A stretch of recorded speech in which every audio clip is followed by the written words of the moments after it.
Hello, in today's quick tutorial, I will show you how to add a logo to GoDaddy. So let's get started.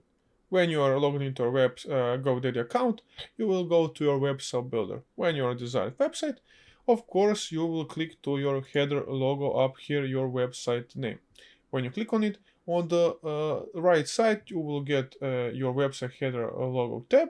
And on this tab, you can, of course, change the text of your website name, and you can change the font. Or you can just upload a logo. You click here, upload a logo, and you can create a free logo here. You can upload a logo from your PC, or you can use social media.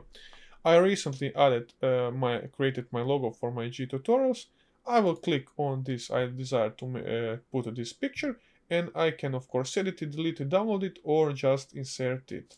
I will click insert, and after clicking insert, we will have our logo up here on our GoDaddy site. Of course, we can change the image, we can edit it, we can see how big we want it to be. And when you are done with your changing, you just click done. And after clicking done, you will have your logo up here on your website. And guys, that is how you add a logo on GoDaddy. I hope this tutorial was helpful and quick. If you enjoyed it, please leave a like and subscribe. If you have any other questions, you can ask us in the comments down below or visit our channel for any other tutorials. Guys, I hope you have a nice day and see you in the next one. Bye.